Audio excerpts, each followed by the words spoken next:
Selamat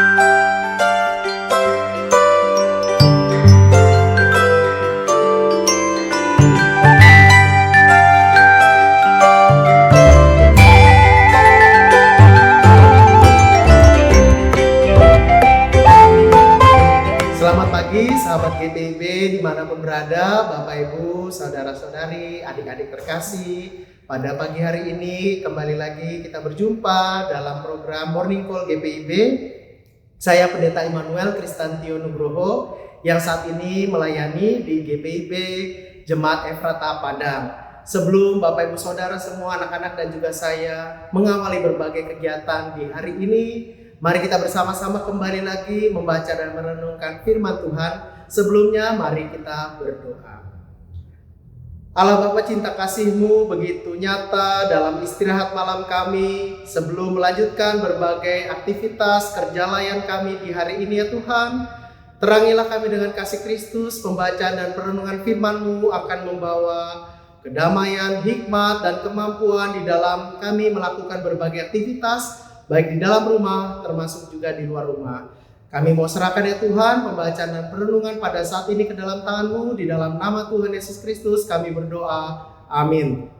Bapak Ibu Saudara, sahabat GPIB, kita akan membaca Yakobus pasal 3 ayat 13 sampai 18 yang menyatakan. Judul perikop hikmat yang dari atas. Siapa di antara kamu yang bijak dan berbudi? Baiklah dengan cara hidup yang baik, ia menunjukkan perbuatannya dalam kelemah lembutan yang lahir dari hikmat. Jika kamu menaruh perasaan iri hati dan mementingkan diri sendiri, janganlah memegahkan diri dan janganlah berdusta melawan kebenaran.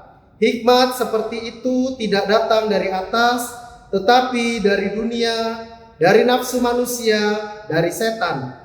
Sebab di mana ada iri hati dan mementingkan diri sendiri, di situ ada kekacauan dan segala macam perbuatan jahat. Namun hikmat yang dari atas pertama-tama murni, selanjutnya cinta damai, peramah, penurut, penuh belas kasihan, dan buah-buah yang baik, tidak memihak dan tulus ikhlas. Buah yang terdiri dari kebenaran ditaburkan dalam damai untuk mereka yang membawa damai. Demikianlah pembacaan Alkitab. Berbahagialah setiap kita yang mendengar firman Tuhan dan melakukannya. Bapak Ibu Saudara, adik-adik terkasih, sahabat GPIB dimanapun berada, judul renungan pada saat ini murni. Murni artinya adalah tidak bercampur dengan unsur yang lain. Murni adalah polos ataupun tulen. Murni berarti sebuah hal yang benar-benar asali atau yang seharusnya bagaimana bentuknya. Tentu Bapak Ibu semua, saudara-saudari tahu bagaimana sebuah emas itu dibentuk dan juga dia dimurnikan. Mulai dari ada tekniknya, yaitu dengan cara didulang supaya memisahkan pasir dengan emasnya, butiran-butiran emas. Ada juga dengan cara dengan kimia itu untuk memisahkan berbagai unsur-unsur yang menyampur, tidak murni lagi, sehingga emas yang murnilah bisa didapat. Nah Bapak Ibu Saudara-saudari, sahabat GPIB dimanapun berada, kemurnian yang disampaikan dalam surat Yakobus pada saat ini menjadi bagian yang penting. Sebab dalam kehidupan beriman, Yakobus sebagai seorang hamba Allah dan dia menyampaikan kepada 12 suku perantauan untuk benar-benar mereka tetap murni sebagai pengikut Yesus Kristus, tidak tercampur dengan berbagai pengaruh-pengaruh yang tidak benar atau tidak sesuai dengan kehendak Tuhan, yaitu firman Tuhan. Bapak Ibu Saudara, ketika kita membaca lagi bacaan kita pada saat ini, pagi hari ini mau mengajak kita yang pertama. Siapa di antara kamu bijak dan berbudi? Baiklah cara hidup yang baik, menunjukkan perbuatan dalam kelemah lembutan, lahir dari hikmat. Inilah hikmat menjadi kata kunci. Bagaimana kita yang lemah lembut itu bukan berarti dia itu orang yang lemah, mudah dipengaruhi, tidak punya kekuatan, tetapi kelemah lembutan adalah sebuah karakter di mana seseorang itu bisa dengan baik diterima dan juga bisa merangkul setiap orang. Dan inilah dia perlu hikmat, seseorang menjadi lemah lembut. Bukan berarti lemah lembut itu adalah orang yang lemah, tetapi dia adalah orang yang penuh dengan kasih sayang. Nah itu berasal dari hikmat. Kemudian apalagi kita bisa dapatkan dari pembacaan pada saat ini. Disampaikan oleh Yakobus bahwa iri hati atau mementingkan diri sendiri, egois dan lain sebagainya itu berasal dari dunia dan dikatakan dari setan. Memang sangat keras dan tegas disampaikan dalam surat Yakobus ini bahwa segala sesuatu yang ada di dunia, iri hati, kecemburuan ataupun keinginan diri sendiri, egoisme itu bisa melekat dalam diri manusia dan itu sangat-sangat banyak ditemukan di dalam diri setiap orang. Tetapi sebagai orang yang sudah dikhususkan pengikut Yesus Kristus, baiklah kita memurnikan hidup kita seperti yang Yesus Kristus ajarkan. Tentu sahabat GPIB dimanapun berada mengikuti peribadahan dengan rajin, baik itu ibadah hari Minggu, ibadah keluarga ataupun ibadah-ibadah lainnya. Pertanyaannya, apakah ketika mengikuti ibadah, kehidupan kemurnian iman itu juga terpancar dalam kehidupan sehari-hari, baik itu di tengah keluarga, di dalam pekerjaan, di gereja, dalam persekutuan dan lain sebagainya, ataukah kita sudah memisahkan semuanya?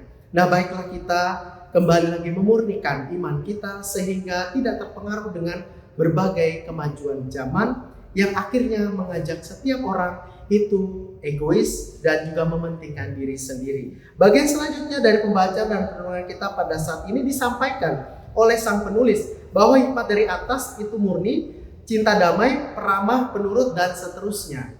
Inilah dia yang mau diajak ataupun yang mau disampaikan kepada kita semua. Mari kita memiliki hikmat dari atas. Pengetahuan itu bisa dari atas dan bisa dari bawah. Tentu setiap kita yang berada di dunia mendapatkan juga pengetahuan dari dunia. Tetapi mari kita sebagai pengikut Yesus Kristus memahami pemahaman hikmat dari atas sehingga kita bisa tercapailah cinta damai, peramah, penurut, dan seterusnya. Hal-hal yang demikian mau mengajak kita untuk membangun tubuh Kristus dan juga membangun kehidupan bermasyarakat yang baik.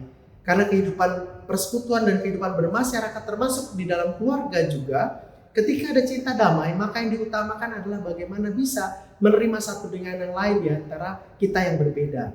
Di dalam kebersamaan itu bagaimana kita bisa penuh belas kasihan terhadap pemohon pengampunan terhadap yang lain, kita bisa menerima yang lain dengan penuh belas kasihan, sehingga kita bisa menerimanya dengan tulus ikhlas. Kita tidak dengan tanda-tanda ataupun makna-makna tertentu menerima seseorang atau dengan ada syarat tertentu, tetapi kita menerimanya dengan sepenuh hati.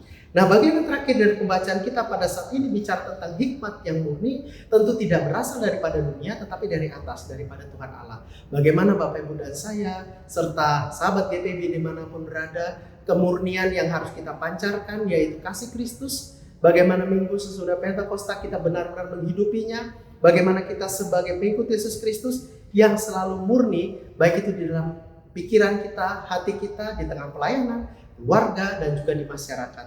Kiranya kita akan mengawali hari ini, mengawali semuanya ketika melangkah keluar rumah, murnikanlah hati dan pikiran. Apapun yang mengganggu pikiran dan hati, mungkin masih ada dendam, marilah kita saling memaafkan dan mengampuni, karena dengan kemurnian seperti itu kita akan semakin riang gembira dan juga sukacita menjalani kehidupan yang Tuhan percayakan. Selamat beraktivitas, Tuhan Yesus memberkati. Amin. Mari kita bersatu hati di dalam doa. Kami bersyukur ya Tuhan, pembacaan firman pada saat ini boleh mengingatkan kami kembali untuk menjaga kemurnian hati. Kami memiliki hikmat yang daripada-Mu dan juga kami tidak iri hati ataupun berbagai hal di dunia ini. Tetapi kami benar-benar mau menghidupi kebenaran kasih Kristus berdasarkan firman Tuhan. Kami berdoa bagi GPIB ya Tuhan yang ada di Indonesia, jemaat yang tersebar di berbagai wilayah termasuk juga di luar negeri ya Tuhan. Kau boleh memampukan kami di dalam kerja layak kami, kehidupan rumah tangga kami masing-masing. GPIB juga ya Tuhan secara sinodal, berkati ya Tuhan majelis sinode dan juga dewan semua yang ada. Semua boleh bekerja sama dengan baik ya Tuhan, departemen-departemen dan juga segala bagian-bagian bidang-bidang yang boleh mengambil bagian untuk pengembangan GPIB secara keseluruhan, MUPEL dan juga jemaat-jemaat yang ada tersebar di wilayah Indonesia ini. Kami boleh melakukan pelayanan dengan baik seturut dengan kehendak-Mu saja. Gereja-Mu selalu memancarkan kasih Kristus. Biarlah gereja-Mu ini juga ya Tuhan boleh selalu membina kehidupan beriman warga jemaat sesuai dengan kehendak-Mu saja. Kami berdoa bagi jemaat yang saat ini sedang sakit, Engkau boleh turut campur tangan, boleh mengobati, menyembuhkan, dan memulihkan di dalam nama Tuhan Yesus Kristus, kuasa-Mu sungguh nyata. Kami juga berdoa ya Tuhan bagi setiap anak-anak kami, baik itu di perantauannya ataupun anak-anak kami yang berada di rumah bersama dengan orang tua, dalam kesehariannya Tuhan, Kau boleh berkati sertai tumbuh kembangnya dan masa depannya kami serahkan semuanya ke dalam tangan-Mu saja. berbagai program kerja anggaran, baik itu secara sinodal, mupel, dan juga di dalam jemaat. Kau boleh berkati sertai semuanya dengan baik di minggu-minggu bulan Pelkes ini ya Tuhan. Kami boleh juga mengisinya dengan baik. Kami boleh juga memikirkan, mendoakan, dan menopang kehidupan pos-pos pelayanan dan kesaksian dimanapun ada ya Tuhan. Kiranya Kau selalu mampukan dan ada peningkatan kualitas pelayanan seturut dengan kehendak-Mu saja. Inilah doa kami, seruan kami, di dalam nama Tuhan Yesus Kristus kami telah berdoa. Amin. Demikianlah renungan kita pada saat ini. Selamat beraktivitas bagi kita sahabat GPIB. Tuhan Yesus memberkati kita semua.